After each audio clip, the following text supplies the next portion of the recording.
All right, welcome everybody. Here we are. We made it to season 3. Welcome to the 9th AI for Education dialogue. My name is Tom Barrett and I'm your host for tonight's session. And we're going to be spending some time with 2 Australian educators exploring AI for education. So like I said, we're in season 3 of these dialogue sessions, these free webinars, just in an effort to build our AI literacy. I can already see Nger from Ngoyungan from the New South Wales, Yvette's joining from Perth as well. So welcome to those people that are jumping online. So I'm just going to begin with acknowledgement of country. And so, feel free in the chat, as a lot of people have been doing during these sessions, is just acknowledging the lands that you're joining from. I'm on the lands of the Bunurong people of the Kulin Nation, who are the traditional owners and custodians of the land I'm joining you from today, and also the lands where I've sort of designed and created some of these sessions and been doing a lot of the thinking for this sort of work. And I recognize their continuing connection, stewardship of lands, waters, communities, and learning. I pay my respects to the Indigenous elders past, present, and those who are rising. Sovereignty here has never been ceded, and it always was and always will be Aboriginal land. I also extend that acknowledgement to all of you today. Great to see you saying hi in the chat and welcome. So we've got some esteemed colleagues joining me for our chat today. So welcome to Pip and Zena. Pip, do you like to share a quick introduction? I sure would. Hi everyone, Pip Cleaves, based in Newcastle, New South Wales, which is known as Awabakal country. I am looking forward today to sharing stories and talking and learning thinking a little bit more about how do we do this thing called AI in education? How do we move forward with it in a way that makes sense for our schools, our communities, and our students? Fantastic. Pip, you're most welcome. And Pip, you're joining us a second time. You came back for more. You're in our very first session. No, you gave me a good offer, Tom, so how could I not?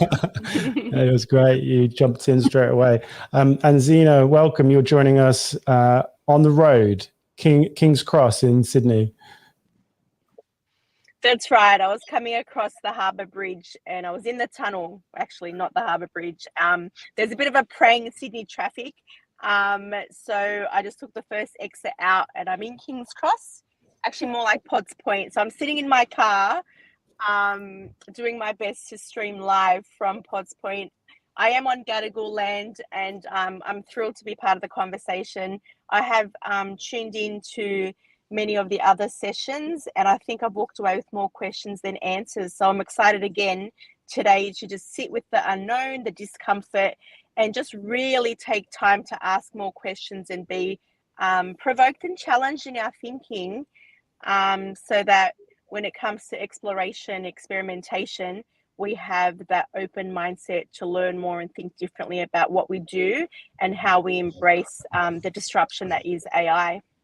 Yeah, fantastic. Zena, I appreciate your dedication to the cause. I'm grateful for you getting out of the tunnel and joining us tonight. Pip and I are really grateful to have you with us.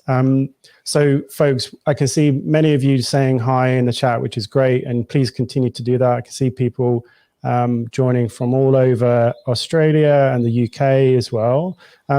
Just a reminder, if you haven't joined these sessions before, these are not your typical webinar sessions, okay? So we're not going to take it in turns to present a bunch of slides. We have collaborated already on some ideas, which I'll share a little bit in a second. But these sessions, we're all going to be on the screen at once. We're going to be in dialogue. We're going to be talking through new ideas and maybe learning something along the way. So this is not necessarily about presenting answers. It's about exploring questions. Let me just set up, though, just a few other bits and pieces of housekeeping for you. So we're going to be running for about an hour. You're already saying hello in the chat. Well done. Please practice, tip-tapping away and connecting with each other in that space, which is Great. I can see Leanne and Jackie and Jonathan, Carly, Simon's joining from the UK. Hi, Karen, on Phillip Island, Christina in Wellington. So great to see you all joining and connecting. There will be a recording and resources sent. So anything you see in slides and stuff will be sent to those people that are on the registration list. There's no need for you to worry about an awkward breakout room or your microphone being on. And on the left-hand side here, what we've got is a set of protocols, and we talk about these as behaviors that make the difference when we're trying to collaborate with each other. And so we're going to be hard on the content, soft on people. We're going to be kind, specific, and helpful in our feedback to each other. So be really precise. If you have questions or comments in the chat for our guests, make sure that you sort of are as precise as you can, so it kind of helps us to really focus our attention. We're going to step up and step back. And this is also for Pip and Zena too, you know, encouraging you both to kind of step up and share your ideas. This is a space to do that. And then we have the traditional Chinese character ting for listening, and that reminds us to listen with 10 eyes. So choosing to kind of, you know, listen with our body language, one heart, so undivided attention. And we try to wrap our ear around the king. And so we treat each other, the speakers, like royalty if we can. So yeah, just trying to tune in as much as we can with this sort of time. There's lots going on at the moment. And one of the reasons we have these sessions is just to kind of slow down a little bit and have some slower chat about something that's moving really, really quickly. And so hopefully you'll kind of sort of immerse yourself in some of these conversations. So those are our protocols. That's a little bit about our session, and we're going to jump right into what we're focusing on today. And so I challenged Zena and Pip, and actually this has come from a question that kind of came about from the surveys that you would have seen coming out for this webinar. And I wanted to explore what are those key questions that we should be asking. So I know many of you will be in positions where you're leading this work, or you know, choosing to step up and take a leading role in what this might mean in your school. And you might be wondering, you know, is there stuff that I should be thinking about that I haven't, you know, I've missed? Is there, you know, where do I, and this was the challenge for Pip and Zena and myself to think about what are those key questions that we should be asking about. You know, can we come up with those ideas maybe for our webinar audience? And so we sort of broke that down into a few different sections just for sort of today. We're going to be thinking about pedagogy, humanness and relationships, adaptive teaching and differentiation, which you might say is the same thing, just different language. We're going to have a little section where we talk about equity, inclusion, and accessibility. And then if we get there, hopefully we'll get there, streamlining our workflow and our admin. And so what you'll see on the next slide is just a set of questions from Pip and Zena in terms of preparing. And then what we'll do is we'll quickly scan through those. And then I'm going to open it up to Pip and Zena to explore a little bit and explain a little bit about why these questions are important. Pip and Zena, did I explain that okay?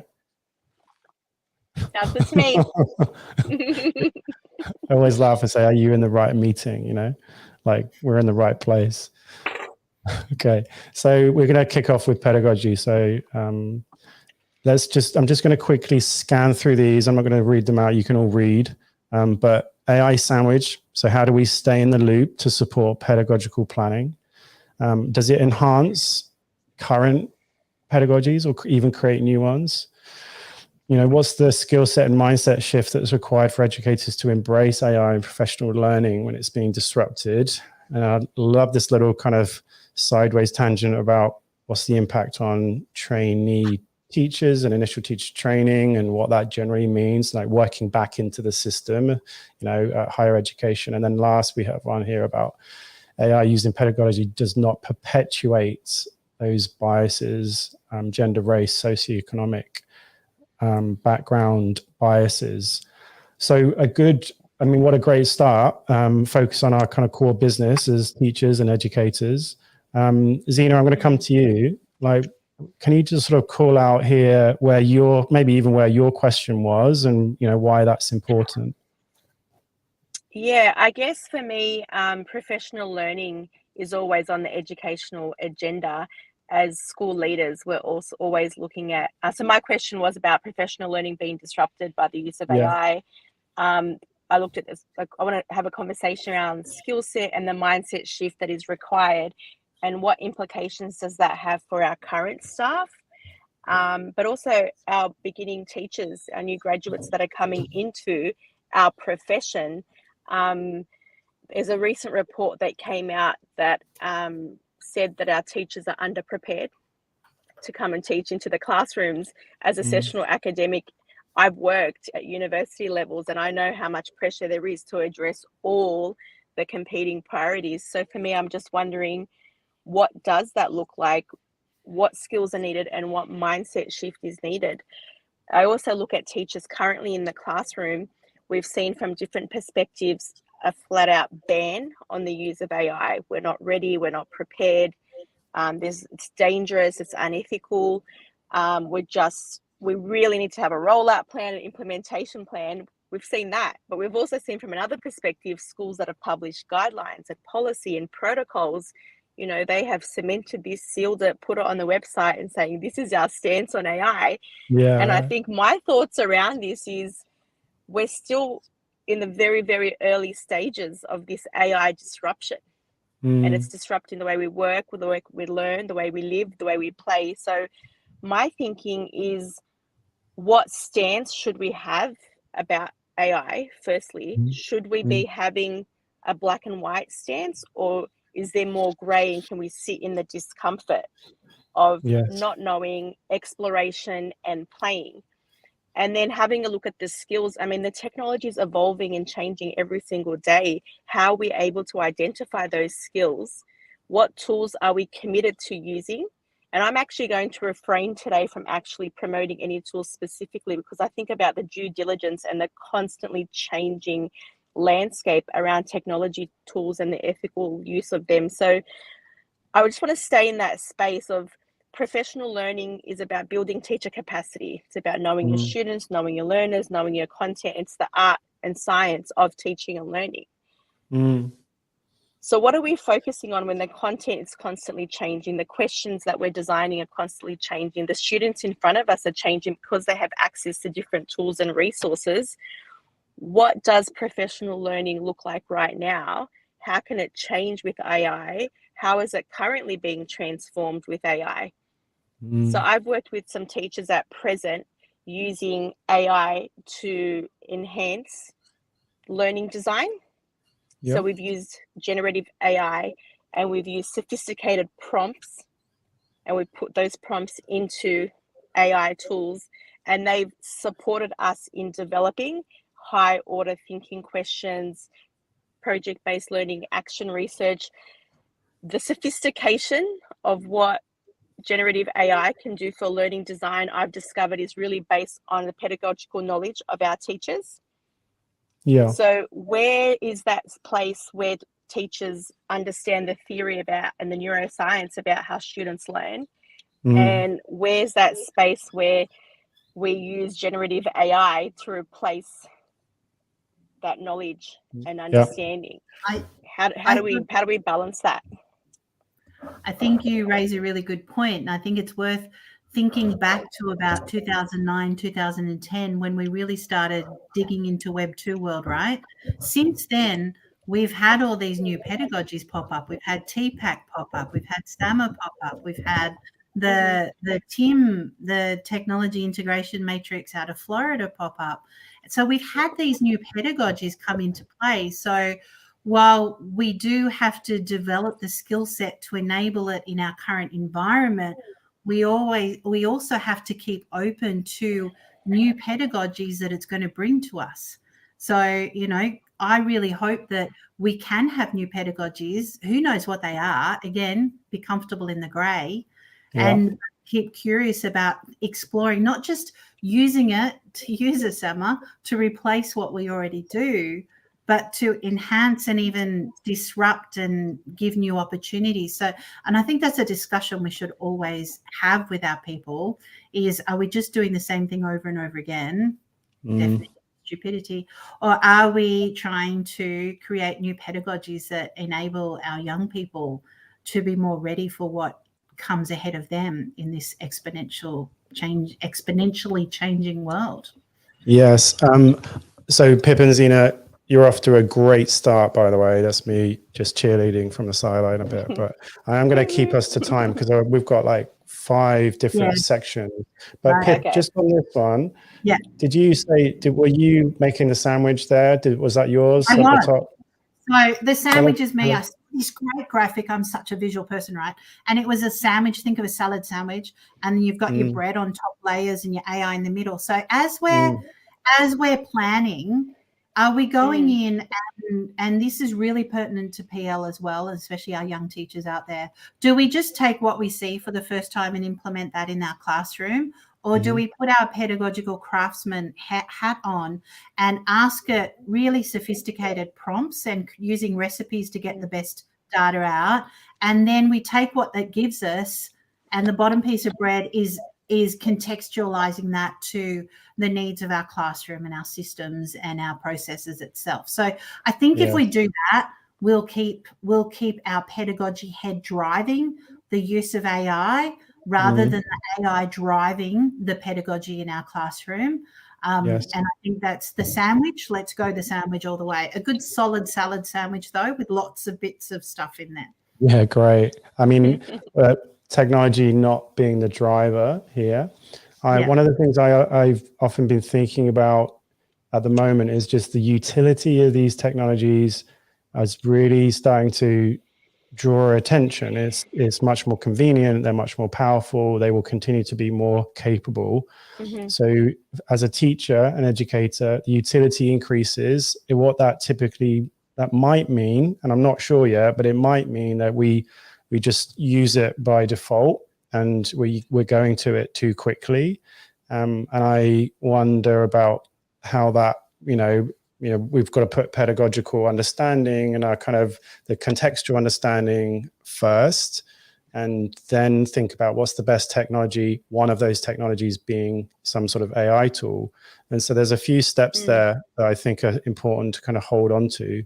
All right, pedagogy, lots of other things that we could unpack there. And I know that we are definitely going to be kind of on the surface here. We would love to go deeper, but hopefully if you're in the audience tonight, this morning, wherever you are in the world, these are some good provocations for you. Remember, you're going to get these slides. If you're on the list, you're going to get them all. So you don't have to be doing screenshots and all that sort of business. Let's talk about humanness and relationships. And so there's my question. Should we use it? Like the shortest question of all of them, by the way, everybody. For you, Tom. For you too, Tom. I call that a cop-out, mate. That's what we call it. That's all I've done, four words. I'm sorry. That's all I've added. That's not a Tom Barrett question at all. Where's your complexity, Tom? Sorry. I know, I'm getting too simple in my old age. What's the changing dynamic? There's an interesting one here about teacher-learner relationship, the dynamic in the age of AI, nurturing social and emotional learning skills of learners. And so the potential and positive lift that these technologies can, seamless integration, what are the challenges? Who would like to, maybe Zena, I'll come to you. What are you drawn to here? Yeah, for me, I wanted to explore the changing dynamic of the teacher-learner relationship in the age of AI. During the pandemic, a lot of students flourished with the hybrid remote learning model of school because they had autonomy, they had independence, they were able to learn at their own pace, they had access to multiple ways of learning and resourcing. The teacher was seen as a facilitator or as a guide. And students loved it. They felt that they could tune in to the teacher when they needed to, but they could also mute the teacher when they didn't want to engage with the teacher or the classroom. And that's not such a bad thing, right? I know when, post-pandemic, we've gone back to the classroom and teachers are still creating all those slide decks and PowerPoints and resources, but there's a lot of opportunities where the students aren't engaging at their sweet spot of learning. And so I'm just wondering, where is the potential for AI technology to provide that assistance or that tutor or that mentor or that guide to support students. So, you know, in the classroom, they use that 3 before me. Why couldn't a virtual assistant tutor be that, not replacement, but just another tool or another space, perhaps? Another space where a student can engage and do it in a more personable way and personalized way, especially for our students who may have diverse learning skills or social and emotional learning challenges, whether they have challenges in engaging in collaborative learning or whether literacy skills are an issue as well. I'm just wondering whether we really need to re-look at who are the teachers in the classroom or in the learning space. Where does information come from? Who can we go to for support? And how can we harness the potential of personalized learning through interaction with an AI tool? I'm not saying we're replacing the humanness, but is there a way for us to be even more human, even more connected through the use of AI? Yes, fascinating to think about it in that feedback loop. So in support, so if we're kind of face to face, and how do we ensure that feedback is timely for all students is one of the key challenges, isn't it? So Pip, what are your thoughts about what Zena shared there? I particularly like the way that it can give students some choice to step away from that environment and be in their own space, which in essence frees up teachers to be able to sit with and next to those students who do prefer the face-to-face contact. Also, Tom, okay, little story. Tom shared with me this app the other day that's my first time I've ever spoken to an AI robot. It's called, Tom's going to tell you in a minute. Pi.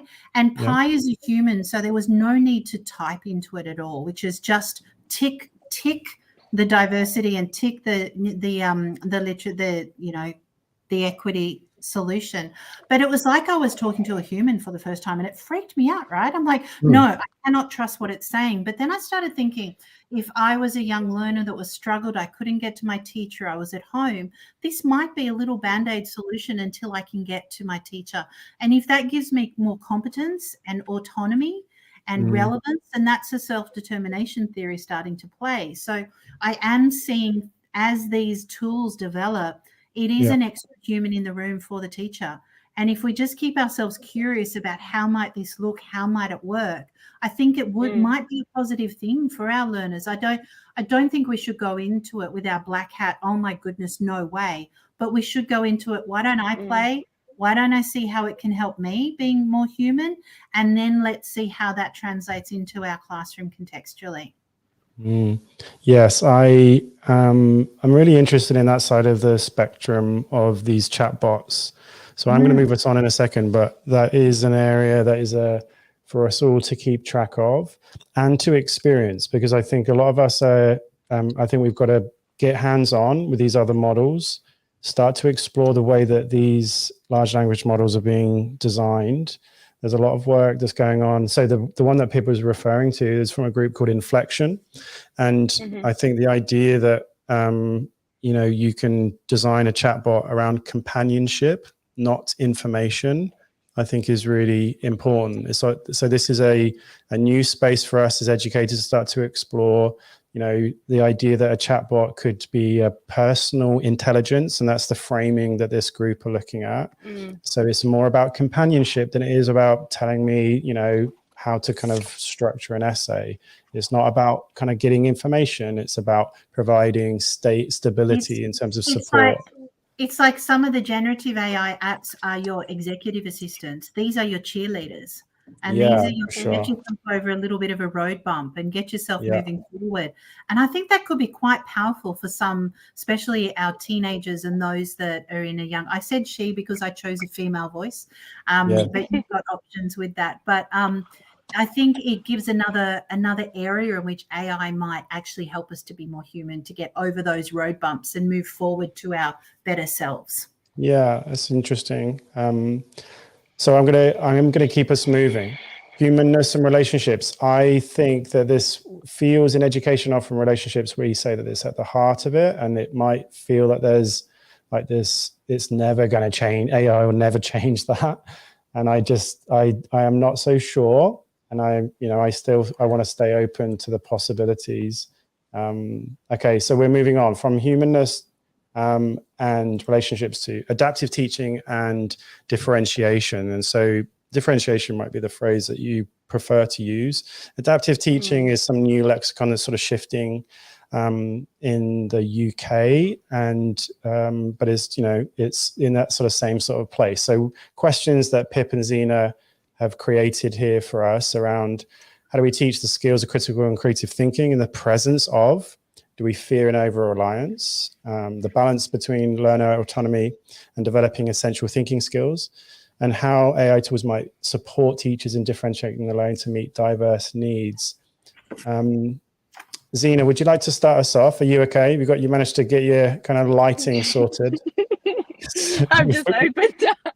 We forgot about how dark it's going to get in your car. Guys, honestly, if this isn't Zena's law. I know. Do you want me to jump in? Yeah, go for it, Pip. You go, Pip. So I see this picture. You hear me? Okay. I'm back. All right, I'm going to dive in while you breathe for a second. Go for it. I feel like AI is going to move us out of differentiation into personalization a lot easier. When tools like Khan Academy's tutors stuff comes into Australia, not available here for us yet, but one day we'll get there. When we've got those sort of tools, we've got these personal tools with us, it will allow us as teachers to move into personalizing a little bit more. And I think that is such a equity area in terms of the neurodiverse students with us, those that are having literacy, that need some extra literacy accommodations, all those sorts of things. I feel like, and of course we don't know the answer because we don't know the answer. We actually don't even know the question yet.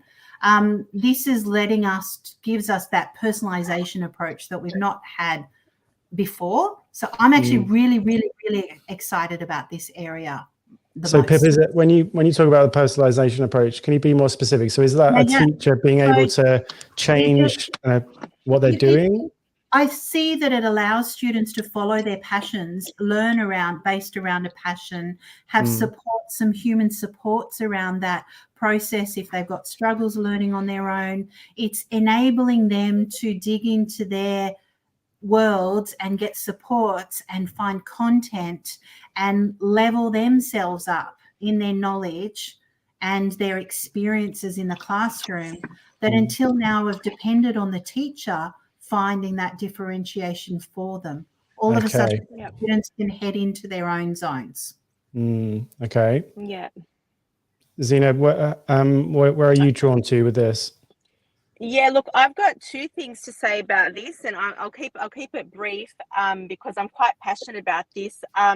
Recently, I was at a conference and I overheard a professor talk about assessment and the impact of AI in assessment, and how they were concerned that students of non-English speaking backgrounds or overseas students would use AI to help them complete assessments, and how we could stop that so we can see their proficiency in English. And I just stopped for a minute and I thought, we talk about globalization, being active citizens of the world.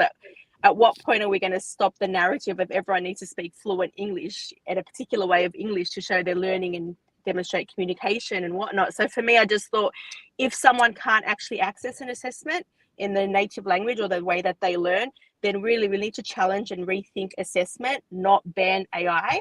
So that was one for me. And then the second one, and this goes back to your sandwich before as well, which you've made me hungry now, Pip, by the way.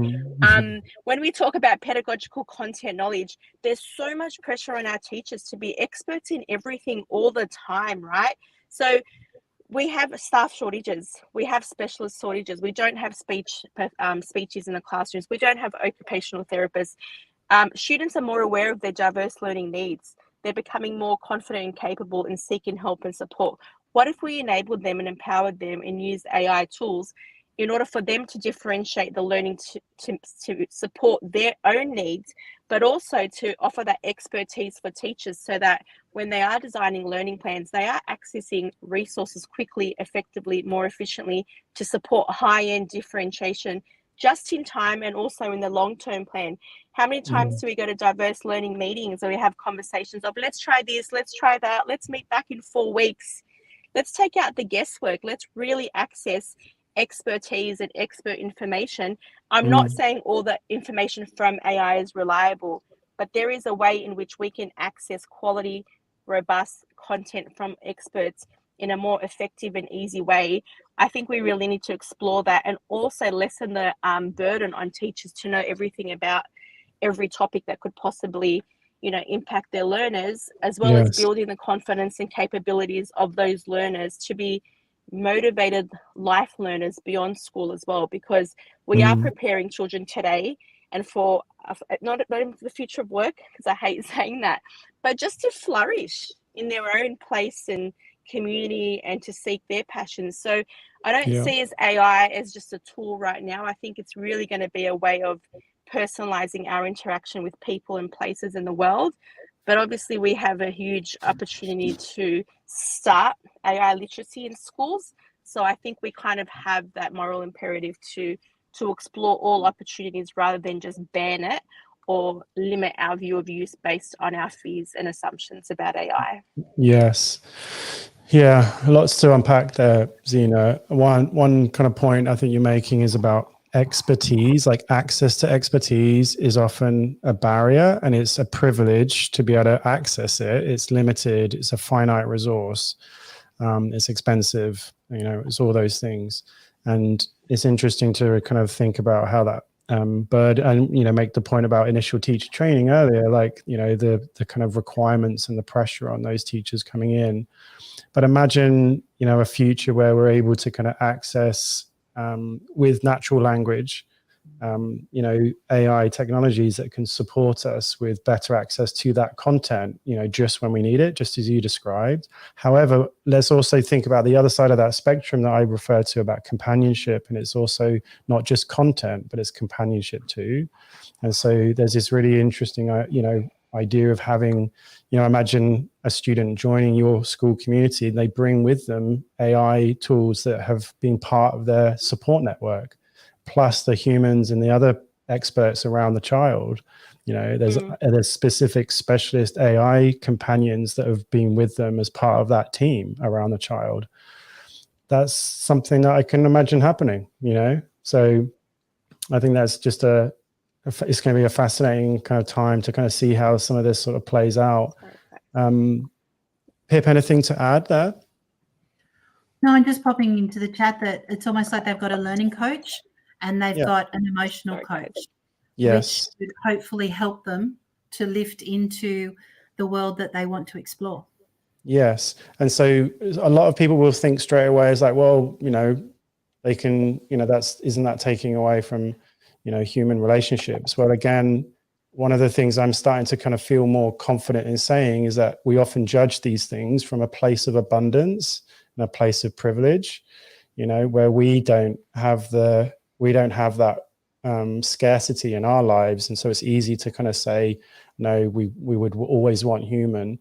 And I think that's just an interesting thing to think about. It's not everybody has access to these, to have caring, supportive, stable kind of relationships with the humans in their lives. And so, when you come up from that place, it's very different. I'm going to move us on. This was a big one. We nearly got sucked into talking about assessment. Well done. Well done. No, I'm sorry. I said the dirty word. Right. Our whole aim is not to talk about assessment. So I know I tried so hard, but I just had to reference the equity issue with assessment. Well, here we go. We've got more here. So accessibility, inclusion, and equity, it all fits on one slide. This is obviously a big, very important piece of work for all of us to think about. So leveling the literacy playing field, which tools are in our equity toolkit? How does AI-powered creative tools increase accessibility? Oh, that's one I wrote. I wrote that one, so I did write more than you. Tom. Well done. Thanks. Go, Tom. He's back. All right. He's on fire. Here we go. And is AI literacy the new literacy skill we need to rapidly develop? What does it look like and sound like? Pip, kick us off here. Take us in this direction. What was a focus for you? which one did I write? I can't remember. Top How one, can AI literacy. level the literacy? 2 and 3. skills? 2 and 3, was it? One and 3. Yeah, I I did think the so. middle one. I did the creative tools one. I did the can't last take one. So Pip, you got 1 and 2. I'll do the middle one, and then Zena will finish with your AI literacy at the bottom. No worries. Okay. I think for me, and I think Zena's kind of outlined this just before, when we have some students who are unable to access some content straight away, some of the translation piece is good, right? But how can it level, like what tools have we got out there? And if we think about some of the beautiful tools that are popping up in, going to be popping up in our Microsoft suites, we've got different tools in our web. So we've got within, we're not talking platforms, but we are ChatGPT and the different apps that can appear within ChatGPT-4. We can straight away take a PDF and turn it into an audio text to listen to within like 2 or 3 seconds. So straight away, to me, that's where we're starting to level things and let everybody have the same access to content. And yes, we have to build their critical thinking around that. But I still feel it's giving us something that we haven't had until now. And we've always relied on, well, until the last few years, we've relied on different expensive tools to do that. So I feel like our this is AI is like huge in this area, as well as let's put language in there too. Lots of stuff that we can work with in that. What else? How? Yeah, that sort of is my area in that one. Yeah, no, there's lots of inbuilt stuff I think that are kind of hidden in, especially the Microsoft suite. There's a bunch of great tools in there. You know, to be able to do like reading coach, and I know there's a presentation coach within, you know, to kind of give you speaking and listening support, that type of stuff, as well as I guess I'm taking to the next level of that. So those tools have been around for a little while, but let's think about how Copilot inside Office is going to help us to write really structured sentences really quickly and start doing some of that predictive work, and then we can listen back to it and realize. So it's I think it's going to be a different way of working with text. And I think we have to explore that. Like, I feel like we're going to maybe even become more audible in the future because of that, because that's always been a difficult thing to change text into audio, but now it's not. So I just feel like we're going to be changing how we access the literacy, and that in itself is going to bring some equity. But rather than answer it, I just feel like it's a question we need to play around with and consider. Yeah, great. My question in the middle about creative tools. So there's lots of tools are very powerful in terms of allowing me to express myself in new ways, which I perhaps couldn't have done before. I think that we, you know, this is me also sidestepping some of those questions a little bit about, you know, the kind of process of our human creativity and what that sort of means. But if it's a question of giving students more access to some of the different arts in different ways, and technology kind of builds some bridges into those worlds to allow them to express and explore that they've never been able to do before, where, you know, we have ideas, but we just have no way of accessing. I think that I see some of these tools, and actually the way I found my way into using AI was through image generation tools. It was probably that first, even though I've been using stuff for years and years and years. It's you know, it's actually often the kind of creative tools which are the interesting sort of starting points for us. So I do think that these AI powered, this new wave of AI powered creative tools lowers the barrier of entry to a lot of the kind of arts, and I think that's just an interesting kind of thing to notice and to sort of see how different students. So imagine a curriculum that's kind of has all of this powered up, you know, has AI powered tools, and it allows students to access those areas of the curriculum in new ways. I think that's an interesting future that we might want to track. Zena, here you've kind of referenced stuff around AI literacy, and I've been hitting this one for a while, and all of these sessions are about building our AI literacy. Tell us a little bit about why this is important to you. Well, I think when it's important to me is because I'm seeing a lot of workshops and resources targeting AI literacy, and I am really, really curious to know, what does it actually look like? what does it actually sound like? Like, how are we actually defining AI literacy in this day and age when the landscape is so new and so uncertain and so disruptive? So it takes me back to the skill set, the tool set, and the mindset. Are we having an open mind about the strengths and the opportunities of AI? Do we know enough about AI? Is it just about accessing content, or is it a new way of learning, a new way of doing, a new way of being? If all of our students, if we are like leveling the playing field and all the students can access everything, does that mean they're all going to, and sorry, I'm going to talk about assessment very briefly. Are they all getting A's? Is their portfolio work all going to look the same? So I think we need to take a step back and say, well, okay, where are the opportunities for creativity, for critical thinking, for data literacy? And I know we're not going to go into the ethical and privacy, safety, and all of those things, but copyright, where are we looking at all of those things that are going to come into play when we all have access to everything and we're all producing similar things? So I'm a bit concerned if we're defining AI literacy as X, Y, and Z. I think we really need to play more. We need to explore more. We need to really have an open stance about what AI literacy is. And to be sure, and I know the people watching at home, sorry, I can't read your chats. I can't define what AI literacy specifically is. I think there's a number of different things that have to come into play. And with the technology evolving so quickly, I'm just wondering whether we need to just sit for a little bit before actually defining it, naming it, and having a checklist for it. Yeah, that's a fair point. And I think you mentioned that earlier on by talking about like the gray. There's a lot of gray at the moment, and we have to be okay with that.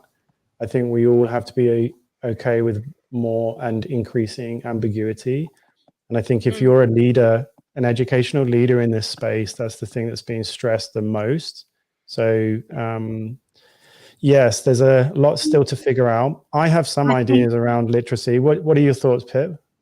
I think we as educators, we're such solutionizers, right? Every day we're trying to find solutions for the problem around us. So straight away we want to try and define this and put it inside its box and work out what we're going to do with it. But we're only 6 months on this journey. And if we think of it as an exponential curve, there's no way we can begin to understand what to do with it or how it's going to disrupt us. So at this point, we just need to keep curious about it and keep trying it ourselves, so that then we can then we can consider context and be open to always changing that. It's like it's going to be a never changing thing.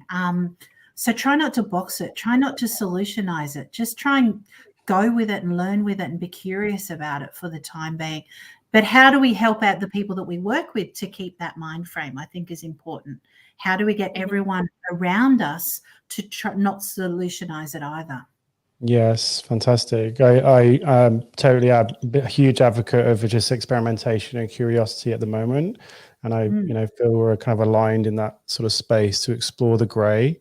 So folks, if you're still with us and you're in the chat, please make sure you add any questions. I can see a couple coming through. There might be a little bit of time for us to sort of explore some of your questions. So if you have any, please make sure that you're kind of adding them into the chat, and we might have a little bit of room towards the end just to explore a couple of ideas. So let's move on. So the last little section that we wanted to talk about was streamlining workflows. We're getting practical here, and these are, I suppose, the things that we're all kind of experiencing most directly at the moment. What are the easy time savers? Which generative AI tool do you prefer? Preference? Why? How can we remain curious? We just talked about that in our exploration. Everybody gets a personal assistant. You get an AI. You get an AI. Everybody gets an AI. How can we? Yeah, we're just dishing them out. How can we best explore options and consider the impact on changes in our learning spaces? Zena, why don't you kind of kick us off? I'm not sure which question was yours. I think, to be honest, there was enough questions there, so I didn't add one.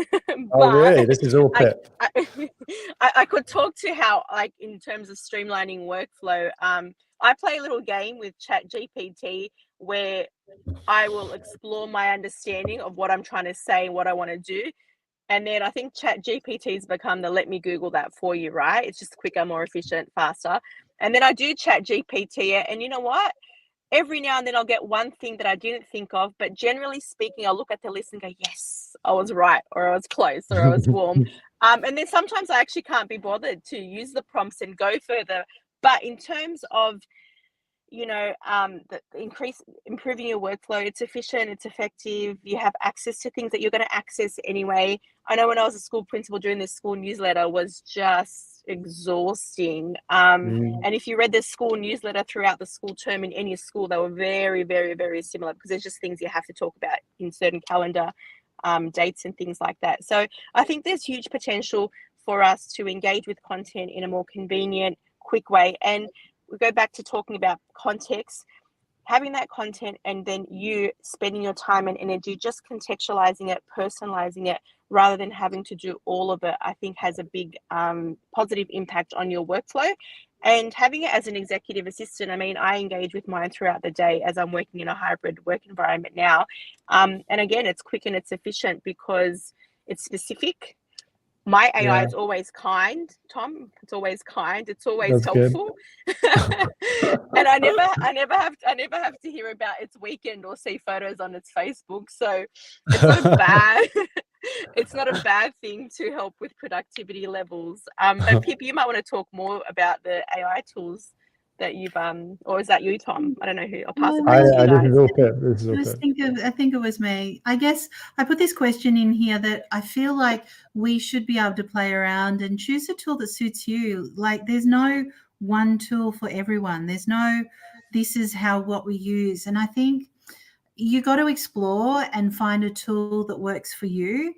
But don't go crazy. Like, anyone who's on this chat who was hanging around in like the Web 2 explosion, remember all those big maps of all those tools? And we'd see something really quick, and then we'd quickly run into our classroom and we'd use it. And then 6 months later it had died and we couldn't go back to it again. And we literally came back down to 5 tools that we all used in the end anyway. So if we take our learnings from that world and we start thinking and we go, well, why don't we start exploring the ones that I know work for me and work for us, and then think about how can we use this in our learning spaces? I think that's going to be a smarter way, and a way that we can learn from the past how to integrate technology in this zone. Yes. But I know I've been playing a little bit with some of them, and there's some that I really don't like. And some people love working with the Bing one. I hate working with the Bing generative AI, right?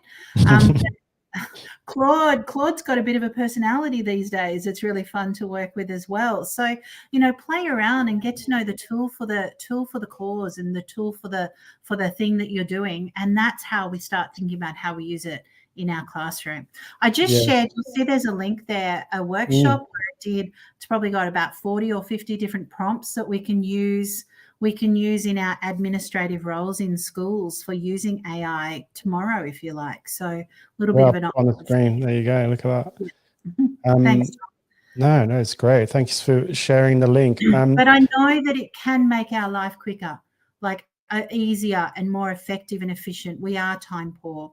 And I think we've got to get out there and just try again. I've said it a gazillion times, and I'm sorry for using this word all the time. Be curious on how might I do this? I know I changed one of my home browser pages to be ChatGPT just to remind myself to try it and to try and start integrating it, because it's a change of practice. So just give it a crack. Just go in there, keep trying different ones, and try and be playful and curious, and it will make your life more efficient. I reckon. I really do think so. I was just going to say that I am noticing Zena dropped out, but then she's jumped back in just as we were about to say that. Zena's Let me back. just put Zena I'm back, on. guys. Yeah, hi.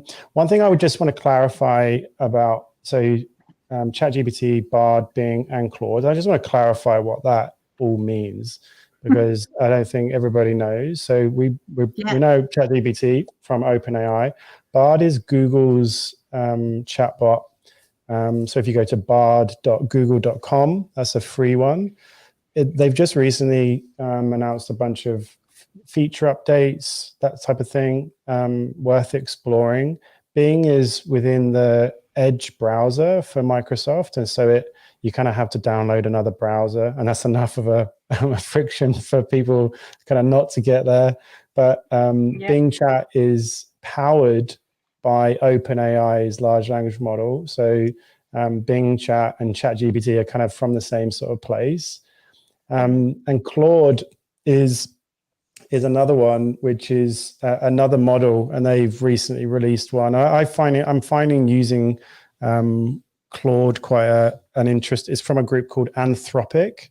And so there's one more, which we've already mentioned today, Inflections Pi. And I think those are actually the big five at the moment in terms of those specific large language models. This is not anything to do with image generations or anything like that. So this is those for kind of doing writing, that type of work. Those are kind of our, I actually think it's helpful to kind of work across this range to kind of like learn about the limits, learn about the capabilities, and just to get our head around, okay, Bard is not very good at this, whereas this is good at this, and kind of get a sense of the lay of the land. For me, that's useful because it gives us as educators the understanding about limitations, and we know what is good for what particular purpose. So you have a specific intent in mind, and you can reach for the best available tool that's free, and that's good discernment in regards to tool use. So it's an interesting field. Well, so we're not drawn necessarily to those really narrow specific tools which are abundant, and there's like a million on a graphic somewhere. Trying to stick with learning about these bigger models, that's always really, really helpful, isn't it? And I think, Tom, adding that humanness to that, like the more you speak and engage with the AI tool, the more personalized it becomes. So we talked about humanness before. Yeah. You need to engage with it in that same manner as well. Those communication skills, dare I say, even the empathetic tone that you're using. When it's really important to keep that. When I'm playing with ChatGPT, I always say thank you to it. There's something about it, Me or too. I want to say things back to it. Because I reckon if my bit in the world is to keep the AI being nice to people, then I've done my bit in the world, if that makes sense. So, like, I want my ChatGPT to be friendly, so I'm being friendly. And I think that, we have to do that. We do have to do that. So we've had a bit of a tour de force through some of those key questions that we should be asking. Lots to consider. Maybe we've just got 2 minutes. We can just spend 2 minutes just circling back to the question about what does university look like? Like, how does that change for our teachers? Like, is it already out of line, like misaligned with what we need? And does this make it worse? What are you thinking about? How does it affect some of the courses in terms of teacher training? I think there will always be a place for learning the craft of teaching and learning. Mm-hmm. And that's what university is. The craft of being an educator, I think, is not something that we're going to learn with AI, because if we go back to that little nugget that we know who are I know when I've taught at uni, who the good teachers are going to be, right? It's this instinct and it's humanness really to people who make the good educators. So university is going to help to enhance that. And then the AI tools will help us to do the lower level, how to research things better, or lift our critical thinking around what resources we need. But that craft of being an educator, that's always going to be needed to be massaged and nurtured and coached through university. So I actually think university is going to become more important in order to develop the skills to work with the humans in front of us in the classroom. Yes, those hard lessons which you can't learn in a chatbot, right? We've all been in those. We've all been in those lesson observations where it hasn't gone well in your second year. It's like, I don't think a chatbot is going to get me out of this one. we can use the chatbot to give us ideas and use our sandwich to how am I going to teach some modified nouns to my year 10 Japanese students, and then I'm going to be able to layer the relationships and the human side on top of that and actually lift the teaching that I'm doing and lift the students to actually achieve those outcomes better, I think. Yeah. I know I'm really positive about the AI stuff, and I'm aware that there's the other stuff, but I want to be positive about it because I think it will be positive. I agree. I think we can be both. They're not mutually exclusive, and we need to move towards a positive future. And so there's no need to sound like you're apologizing for it, Pip. Zena, you radical optimist, you stop being so radically optimistic. Zena, any additional thoughts about higher education, teacher training? Look, I've recently taught a summer school as a sessional academic, and the concept was around computer science and coding and assessment. And look, I saw some fantastic assignments, some fantastic lesson plans, but in my head, I'm thinking, that would never work in the classroom. I promise you, there's so many variables that could go wrong. And so I really think, and I love Grey's Anatomy, and I love how they do residency, and I love how they do internships, and I love how they do action research. I'm always wondering whether we really need to rethink initial teacher training. I think it needs to be more hands-on. It has to be more practical. Good teachers are ones that build great rapport with their students, who have a good communication skills, are active listeners, really are in tune with the strengths and interests and the motivations of the students. So until they engage with students, it's really hard to say how competent a teacher is going to be as a teacher. I read an article, and I think the minister was saying that, we embraced the calculator many years ago, so we need to embrace AI. I really think we need to stop focusing so much on proficiency in the tool, but have an understanding about how students learn, having an understanding of what's worth learning. These are questions that... No, big question. No. That's the look of a battery run out. Yeah. These are big questions. They are the key questions, not to finish Zena's kind of sentence at the end there. But we have to ask questions, right? And that's where we are at the moment.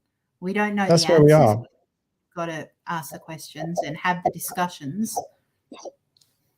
Absolutely. And that's what I would encourage everybody to do. If you're watching this, and these are what these sessions have all been about, really, just trying to hold some space for dialogue with your colleagues to try and explore some of these things. Yes, Lisa, Zena was mid great point there. She was mid great point. But we do need to make sort of room for these discussions. And so, if you're thinking about what does this term look like for you and how you support staff, it's like even being able to kind of hold a little bit of room for some discussion and some sharing. Disconnected again. Let's pop name change. You're midpoint, Zena. We were enjoying it. You can make up the rest of it. I really just think teaching is about being a human, and I think we can't lose sight of that. We need to put our checklists away and really just be open to being human and embracing whatever tools or resources or ways of doing and being that come along. And I think just being curious, cautiously curious, radically optimistic, and open to failure. These are things that we've known from the beginning of time that haven't changed, but I just think having an open mind is really important. I'm just going to stop because if I get disconnected again, it's going to be so awkward. No, I'm so I'm very grateful. I appreciate it. So I am going to close us out, if that's okay to you both. So Zena, disconnected again, but amazing again to have you with us, and thank you so much for sharing your insights. It's been great to connect with you. Thank you for powering through despite the kind of traffic on the roads and the less than ideal conditions for you. We're all really grateful and appreciate that. I'm sure in the chat you'd add your appreciation to our guests, and Pip as well. Thank you so much for joining me again for another one of these dialogue sessions. Zena, we'll have to do this again another time. So it'll be absolutely great. So let me just sort of finish up by just saying also extending that thank you and gratitude to everybody who's still with us, joining on the session and, trying to improve their AI literacy, whatever that looks like. And, I really appreciate all your comments, and, it's great to kind of see you engaging with these discussions. Try to make some space for dialogue with your colleagues. Try to engage with these questions. Maybe take some into your school and use them in a session. Maybe focus on one area and just sort of run half an hour where you might unpack some. You're going to get the slides through, so I'll send these through tomorrow to everybody on who registered for the session, and so there'll be a bunch of other things in there, other resources that we've used in the past as well, which you'll be able to use. And so it's so this is the first session of season 3. So I'm doing 4 webinars this term. So the second of season 3 will be in 2 weeks' time. And I'll be talking to Dr. Neil Hopkin and Chris Buswell, who are educators. Chris is from originally Australian and is now up in Queensland, but spent a lot of time in the UAE and in Dubai. And Dr. Neil Hopkin is over in the UAE as well at the moment. And so it'd be interesting to start to explore some international perspectives on this. I'm also talking to Shelley Terrell and Alec Kouros from the US and Canada. So they'll be in a session soon. And so, look out for those links as they come through. Love to have everybody joining us and registering for those sessions as you start to kind of look for some international perspectives. And I'll finish there. Pip, thank you so much.